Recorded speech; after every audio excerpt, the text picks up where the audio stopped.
Hello good morning. હું શું કેવલનાથજીને તમારું સ્વાગત કરું છું આપણા એક ન્યૂ બ્લોગ વિડીયોની અંદર. અને તમારું સ્વાગત છે 10 day continue blog challenge day 5 ની અંદર. તો કાંઈ વાંધો નહીં, ચાલો અત્યારમાં જાગી ગયો છું, મોટું ધોઈ નાખ્યું હતું આપણે. હવે નાસ્તો કરવાનો બાકી છે. તો નાસ્તામાં અત્યારે ગરમા ગરમ ભાખરી તૈયાર છે અને આજથી તો ITI પણ જવાનું છે આપણે. તો એ બધે જાઉં અને ચાલો નાસ્તો બાસ્તો કરી લઈએ. અત્યારમાં પહેલાં બધા સાથે હું તમને મળાવું. સવારમાં બધાના ડાસા જો વાગી ગયા છે 8:30 થવા આવ્યા છે. અને અહીંયા બધા જો અત્યારમાં નાસ્તો કરવા બેઠા છે. પપ્પા શું બનાવ્યું અત્યારમાં? ભાખરી. તો બધા એને જય માતાજી, ગુડ મોર્નિંગ કહી ગયો. જય માતાજી, good morning, thank you. Thank you. જા અત્યારમાં મારા મમ્મી થેપલા વણે છે રાતના લોટના. તો બધાને તું તો ગુડ મોર્નિંગ જય માતાજી કરી દે.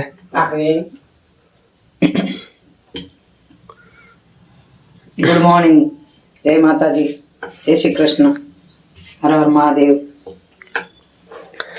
હાલો અત્યારમાં આપણે ઘી વાળા ગરમા ગરમ ભાખરી ખાઈ લેવું ખવડાવીને. હાલો જલ્દીથી ખાઈ લઈએ પછી હું તમને મળું. सुबह सुबह एक भाखरी और चाय के साथ नाश्ता कर लिया है हमने.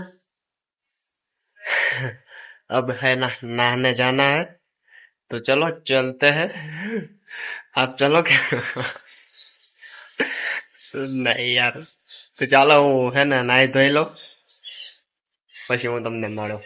કારણ કે અત્યારમાં નવું એક સારી ટેવ છે અને આજનો દિવસ છે ને આપણી માટે કંઈક અલગ છે એવું લાગે છે મને. તો કાંઈ વાંધો નહીં, ચાલો નાહી ધોઈને પછી હું તમને મળું. મિત્રો, તમારો ભાઈ નાહી ધોઈને નવા વાળું ટી-શર્ટ પહેરીને થઈ ગયો હે એકદમ તૈયાર. અને હવે વાળ બાળ સુકાય અને આગળ બેગ પેક કરીએ પછી જવાનું છે ITI. હા છે પાવર બેગ, બીજું કાંઈ નથી. તો કાંઈ વાંધો નહીં, ચાલો આપણા વિડીયોમાં કન્ટિન્યુ બન્યા રહેજો.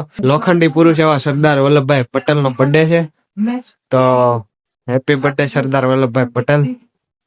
એ તો જીવતા નથી પણ ઓલું પ્રતિમા નથી કાક વડોદરા બાજુ સરદાર વલ્લભભાઈ ની ઊંચામાં ઊંચી પ્રતિમા ત્યાં અત્યારે જશન જેવું હશે મસ્ત મજાનું. આ ટીવીમાં સમાચાર આવતા હતા એટલે મને ખબર. અત્યારમાં મારા બાપાની બધા જોવે છે. તમે તો આપણે હેપી બર્થડે કહી દઈએ. હેપી બર્થડે ભાઈ. કાંઈ વાંધો નહીં, ચાલો. તો ભાઈ મોટા ભાઈ એક લોચો પડી ગયો છે. ITI આજે જવાનું હતું, પ્લાનિંગ હતું, પણ ત્યાં આપણે એક ભાઈબંધ છે આકાશ કરીને, આકાશ ITI કોલેજો, તેને ફોન કર્યો ને તો એ કે આજે રજા છે. તો આજે રજા કે સરદાર વલ્લભભાઈ પટેલ નો બર્થડે હે ને, લોખંડી પુરુષ. એટલે જો ગ્રે કલર નું ટી-શર્ટ પહેર્યું, હું તો લોખંડી બની ગયો. એવું કઈ નથી. આજે ITI રજા છે, કાલે કન્ટિન્યુ છે, તો કાલથી પાછા જવું આપણે. તો કાંઈ વાંધો નહીં, આપણા વિડીયોમાં કન્ટિન્યુ બન્યા રહેજો અને લાઈક શેર સબસ્ક્રાઈબ કરવાનું ભૂલતા નહીં. આવી કાંક આપણી ITI ની બુક હોય છે. આ છે પ્રેક્ટિકલની, લખ્યું છે પ્રેક્ટિકલ જનરલ ને આ થિયરી જનરલ. થિયરી જનરલ 2 આવે ને પ્રેક્ટિકલ જનરલ 1 જ આવે, પણ એક્સ્ટ્રા લેવી જ પડે, આ પૂરી થઈ જાય યાર.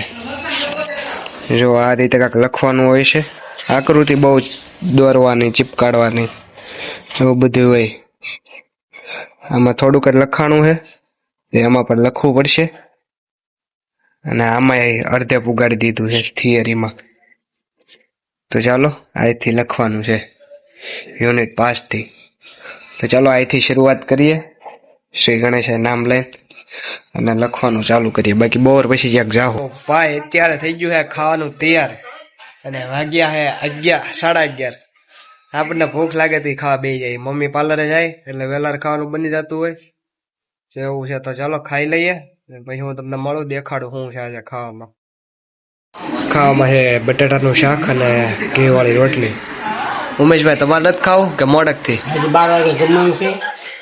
મોટો છોકરા પછી જમશું સાથે. અને આ જો જેઠાલાલ માં ઓલું કચ્છ વાળો હપ્તો આવે છે.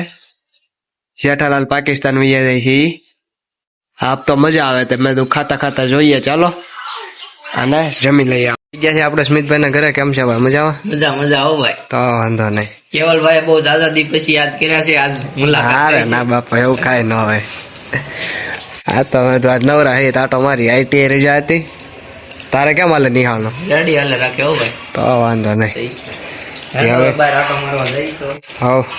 બપોરે મિત્ર કરણના ઘરેથી આવીને હોઈ ગયો હતો તમારો ભાઈ. જમી તો સવારમાં જ લીધું હતું, એ તો તમને ખબર જ છે. અને અત્યારે હે ને ભૂખ લાગી છે પાછો જાગીને, તો નાસ્તો બાસ્તો કરીએ કાક બબલા ખાઈ. ભૂખ લાગી છે થોડી.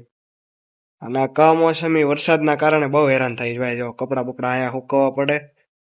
આપણું તો દુઃખ કાંઈ ન કહેવાય, પણ ખેડૂત ભાઈઓને બહુ નુકસાન ગયું છે. સરકાર શ્રી થોડું સમજે તો સારું. માતાજી સુખી રાખે. બારિશ આવી ગઈ છે જોરો શોરોથી, અને આ કમોસમી વરસાદ બહુ અઘરું પડે છે. આપણે લીલી પરિક્રમા એ રીતે બંધ રહી. गिरनार લીલી परिक्रमा चेक करो, बारिश आ रही है. इधर ऐसे पर्दा पाड़ना पड़ता है वरना घर में पानी घुस जाता है.